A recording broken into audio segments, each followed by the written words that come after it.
本节目已开通迷彩虎 APP 微信微博，敬请关注。大家好，我是你们忠实的战友迷彩虎。近日，巴基斯坦总统曾公开表示，保护在巴基斯坦工作的中国公民是政府的首要任务。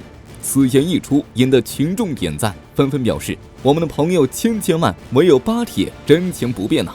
那么今天虎哥就来和大家聊聊中国与巴铁的友谊之路。作为中国的全天候战略伙伴，巴基斯坦与中国的关系可以说早已超越了一般国家间的存在。毕竟像5星红旗印在自家硬币上，大街上挂满中巴友谊横幅的做法，可真不仅仅是靠关系好才能实现的。巴基斯坦对于中国的感情可以说真的见证了一段历史。上世纪60、70年代，印度秉着捏软柿子的心态，把眼光瞄向了巴基斯坦。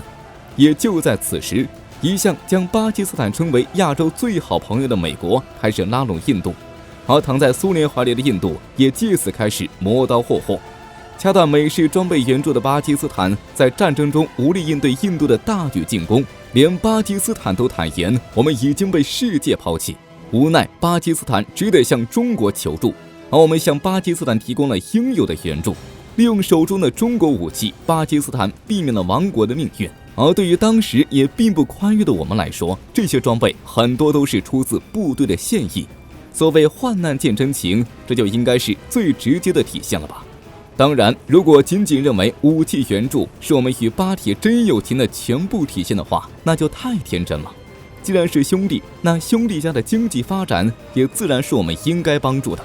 当然，如果你了解中国基建狂魔的特殊属性的话，就应该知道我们帮助发展经济会从什么方面入手。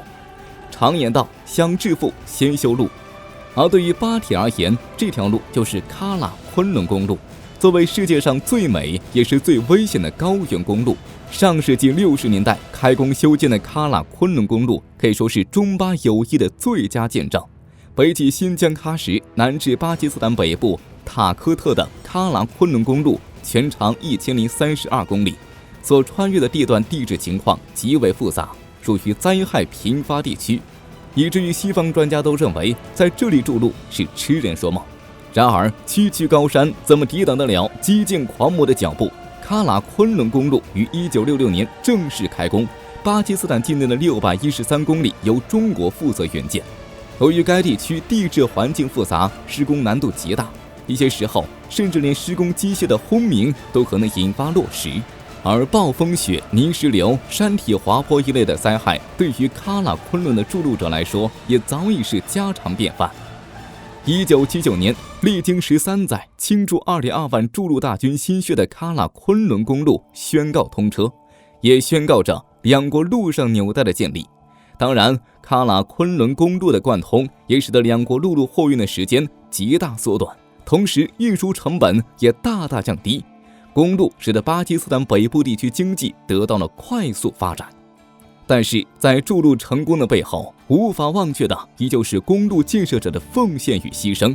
在援建的13年中，两国共有约700名施工人员牺牲，其中在巴基斯坦境内牺牲的中方工程人员就有88位。当然，巴基斯坦人民并未忘记这些英雄。在吉尔吉特有一座为中方牺牲工程人员建造的烈士陵园，当地的艾哈迈德老人自愿为烈士守灵37年。老人表示，请烈士的中国亲人放心，我会用一生守护这座陵园。而诸如巴塔克谢拉重机厂也是当年中巴工业援建的重要部分，在当时负责此项目的领导还学会了乌尔都语。此后在与巴基斯坦总统会晤时，真的是谈笑风生具体的大家自行体会吧。近年来，随着两国关系的进一步加深，我们与巴铁的合作也在不断深化。喀喇昆仑公路这么久了，也该翻修了，你看双向4车道行不？听说兄弟家闹电荒，三峡巴基斯坦第1风力发电项目就火速上马。听说你们想搞航运，瓜达尔这个地方不错，我给你修个深水港。空军经费不足，买不起先进战机，来，联合研这个枭龙吧，包你满意。什么？看上 FC31了？行，给你个友情价，还包邮哦。无论是在基础建设还是军事领域，中国与巴铁的合作已经进入了更深的层次。而在军事领域，巴基斯坦三军都有着中国装备的身影。想知道他们都有着怎样的故事吗？微信搜索迷彩虎，关注后回复巴铁了解详情。看到这里，或许有人会问，假设印度与巴基斯坦在军无外援的情况下发生冲突，究竟会如何呢？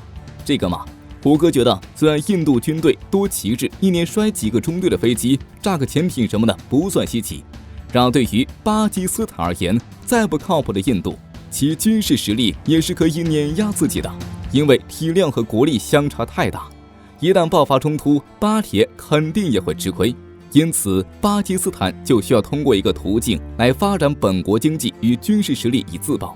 当然，曾经坑过自己的美国自然是不能多信了。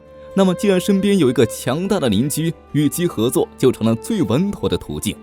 目前巴基斯坦抽调 1.5 万兵力专职保卫在巴的中国机构与人员，如此行动也真的是无愧于巴铁的称呼。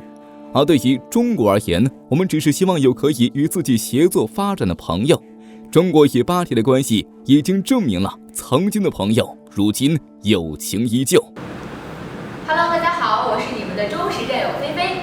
工作之外的菲菲啊，也是一个非常有意思的人哦。想认识我吗？想了解我吗？在微信搜索公众号迷彩虎，回复虎妞加菲菲的个人微信，我在那儿等你哦。